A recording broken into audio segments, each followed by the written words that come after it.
Airways has grown up. In less than 2 decades, the New York City-based airline has gone from a quirky startup to a major mainstream player. It is now the 5th largest U.S. airline by passengers carried, and its network stretches from Maine to Peru.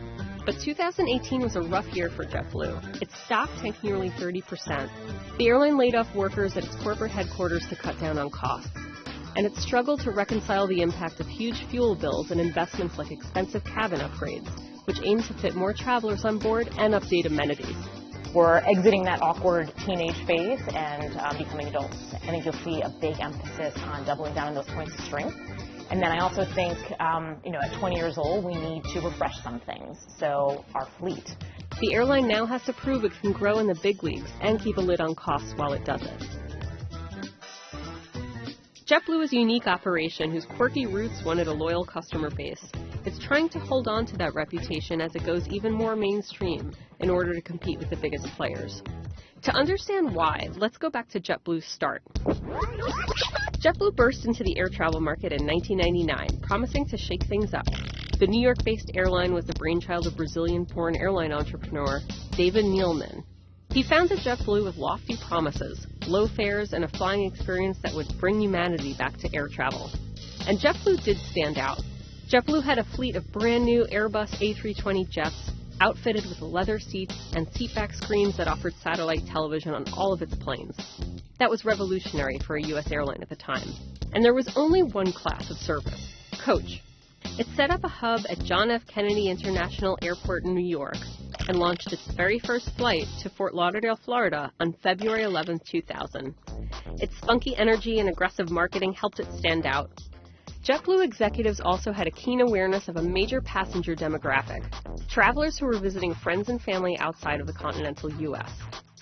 Those travelers counter the ebbs and flows of leisure and business travel. JetBlue sponsored events and ran brand awareness campaigns to drum up interest in flying the new carrier to places like Puerto Plata in the Dominican Republic and San Juan, Puerto Rico. JetBlue had not only pitted itself against the biggest carriers in the U.S., but against entrenched low-cost king Southwest. Despite the competition, customers loved JetBlue. Not long after it started flying, JetBlue wanted to go public. Its executives aimed to IPO in the fall of 2001, but the September 11th terrorist attacks delayed that plan. Its plan also came amid a recession when a lot of U.S. airlines faced slumping sales as passengers avoided air travel in the aftermath of the attacks. It ended up listing on NASDAQ in April 2002, just over 2 years after it started flying.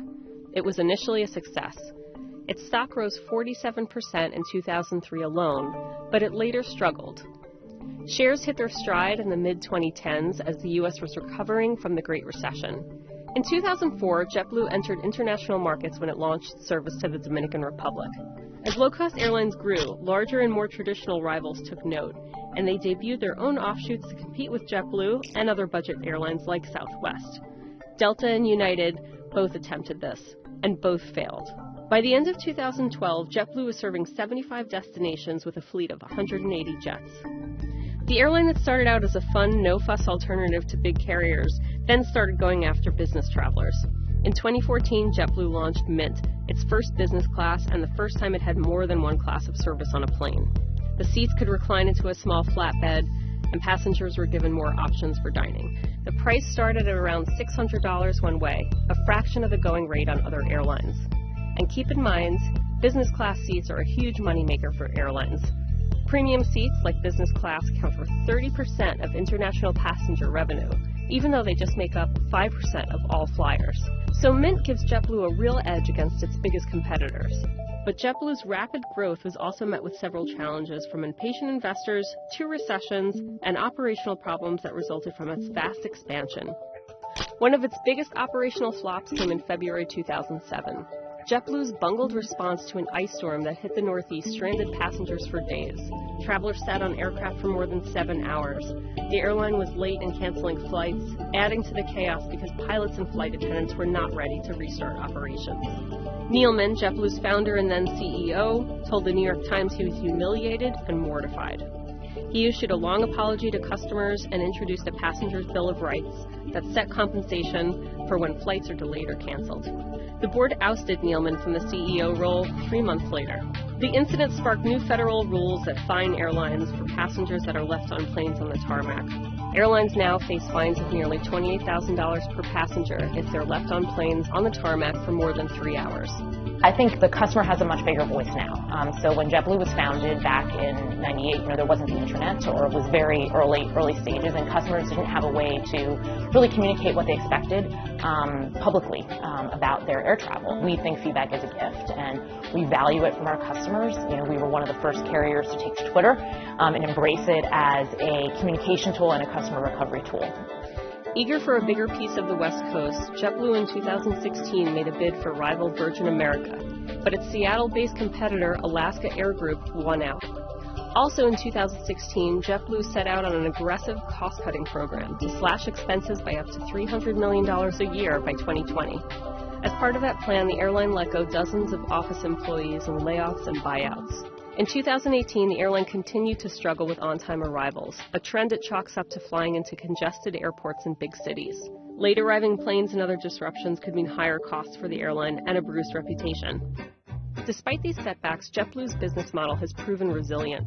It's continued to expand, adding new destinations like Bogota, Colombia, as well as more business routes from big hubs like Boston. A nod to its tech-focused roots, JetBlue has a venture capital arm that has invested in electric aircraft startups and travel booking platforms, among others. In 2018, JetBlue said that it's adding a stripped-down version of Coach, which does not come with a seat assignment and other perks, known as Basic Economy. Delta, United, and American already offer that class. JetBlue is also expanding Mint as fast as it can and is considering starting service to Europe. But even with these changes, JetBlue shares lost 28% in 2018, which was more than the industry average. That same year, an index of 15 airline stocks, including JetBlue's competitors, dropped 22%. Investors are worried about how the carrier and its competitors can raise revenue and keep a lid on costs. The newly designed cabin started to enter JetBlue's fleet in May 2018 after delays with suppliers. Its pilots unionized in 2014, and its flight attendants followed suit in 2018, promising to drive up labor costs. Sure, every company evolves, and we aren't who we were back in 1998, 1999. And so as you evolve, you have to be willing to make tough decisions, but you have to make them in a smart way that protects your customers, protects your crew members. And I think we've been willing to make those decisions with the crew member being kind of center and recognizing that it really is kind of the core of delivering that experience. Higher fuel prices took a toll on JetBlue, as they did the rest of the industry. As of January 2019, its international destinations were limited to Mexico, Central America, the Caribbean, and a handful of countries in South America. JetBlue has said it's considering adding transatlantic service, and the airline has planes on order that can make the trip from New York to London. Some analysts have said JetBlue could open itself up to a bid from one of the big three airlines. But for now, JetBlue is still clinging to its plan to aggressively cut costs and expand its list of destinations. Investors and customers alike will be waiting to see whether the startup-turned mainstream airline is able to make it happen.